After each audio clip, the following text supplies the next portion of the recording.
In this video, I'm going to give you everything I know about cybersecurity, drawing from a combined experience in the public and the private sector. Cybersecurity in general is relatively a new industry.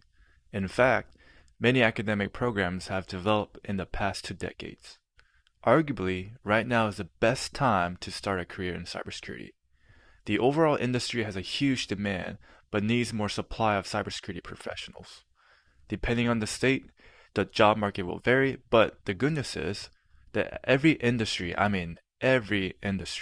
healthcare, financial services, manufacturing, utilities, professional services, education, technology, government, etc., they all need cybersecurity in some form of capacity. There's a lot of misconception about cybersecurity. Yes, everyone is a hacker. Pen testing actually makes up a tiny percentage of the employees in many enterprises. Do you need to know programming? Yes, everyone is a full-stack developer. This industry is so huge that there's a job for everyone. Grandma Becky, I got a job for you too. Before we get down to the meat and the potatoes, there are a few key points that I want to mention to save you some time. Information in this video focuses on those who are starting out or transitioning into cybersecurity. I'll have another video on how to make the best investment in cybersecurity for your enterprise and the challenges many companies face in different sectors. I have created a comprehensive 5-step plan to assist you in embarking on your cybersecurity journey, but I will only highlight the first 2 steps in this video. If someone was going to ask, why do you want a career in cybersecurity? You might answer just like this survey. High-paying salary, work-life balance, ability to work hybrid or remotely, company culture, benefits, quality of work, what you do every day, and job security. These factors are really important, and they serve a great purpose when choosing a field of industry. However, these factors do not pertain to your personal attributes.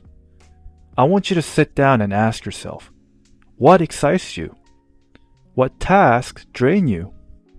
And what do you naturally excel? Everyone's answer will vary. Some might find that research, doing a presentation, or programming is draining. Others might find that they enjoy more structural work or repetition. Once you learn more about yourself, we can move on to step 2. Actually, before moving to step 2, let me show you an old data that I believe is relevant today. We need a paradigm shift because once you land your first job, your salary becomes the least significant factor in determining your job satisfaction. Roy, what are you talking about? I'm saying that don't simply apply for a position solely based on salary. You can be really unhappy with your job. Step 2 requires you to do some homework. You need to research and decide what roles are out there that align with your personal attributes or things that we learn about yourself in step 1.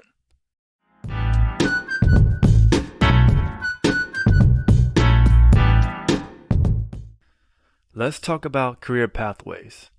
This visual roadmap provides an outline of the cybersecurity journey, but the roadmap fails to convey the rationale behind the paths.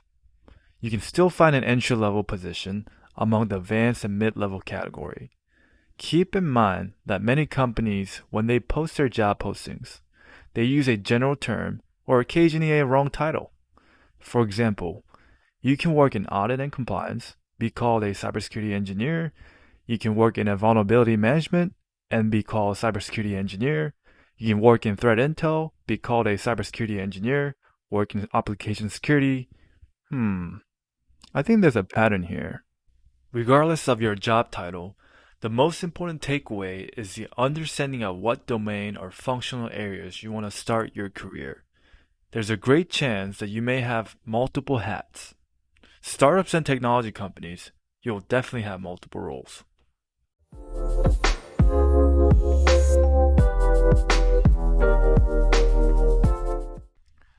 What are the different domains or functional areas?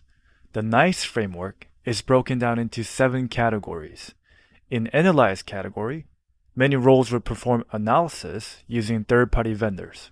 Some positions may use open source intelligence as part of their job. Most jobs will require a basic understanding of cyber threat space and MITRE ATT&CK framework. Generally, you do not need to know programming. However, it's a huge plus if you do, so that you can create automation, parse data, and generate custom reports.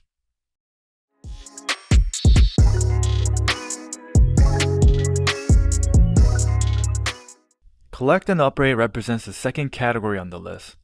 The majority of positions within this category are typically found in the government, military, law enforcement, and intelligence community. Your daily tasks will differ based on the agency or department. Most roles are centered around offensive or defensive cyber strategy and operations. This involves tasks like planning cyber strategies, executing cyber operations, and gathering intelligence. Due to the nature of the work, you must be a U.S. citizen and eligible to obtain a security clearance. Depending on the job, you may need to know programming. However, training and education will be provided.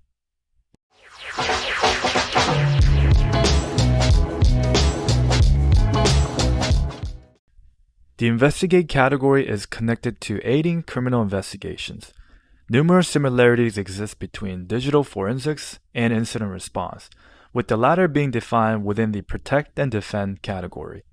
Roles in this category primarily aim to uncover evidence related to cyber crimes, data breaches, intellectual property theft, and other digital incidents. Digital forensics and cyber investigations involve similar processes of collecting and analyzing digital evidence to uncover the truth behind the cyber incidents. Digital forensics has a stronger connection to the legal and law enforcement. A solid understanding of computer systems, networks, and operating system is fundamental. Furthermore, proficiency in system security, network infrastructure, access control, and cryptography is necessary. You will need to know programming as well.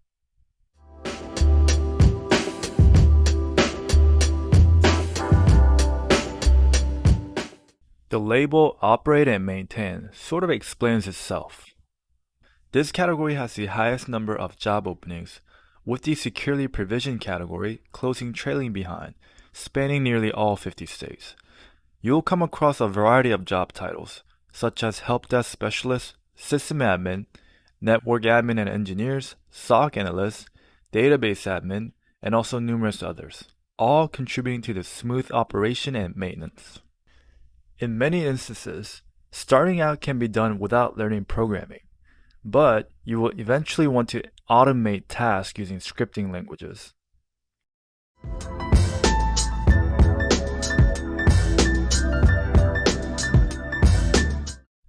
Organizations need to have a comprehensive cybersecurity strategy, clear policies, and capable leadership to effectively protect their digital assets and sensitive information from evolving cyber threats.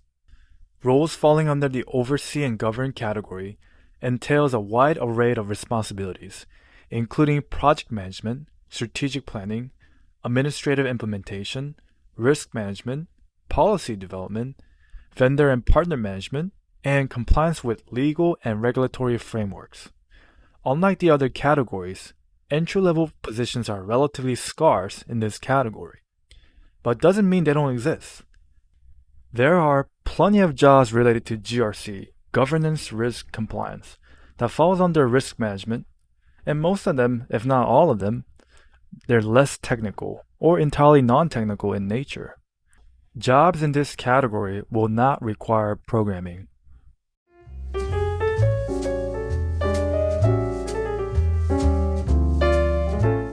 How can you effectively shield a company from cyber threats? The answer is more complicated than one might assume. Your organization needs to have visibility and someone to respond to detections. Roles falling within this category provides the necessary support for detecting, analyzing, remediating, and patching. If you're interested in vulnerability management, you'll find a wealth of job opportunities, as the need for expertise persists due to ongoing nature of exploits. Programming knowledge is required for most roles, except those in vulnerability management.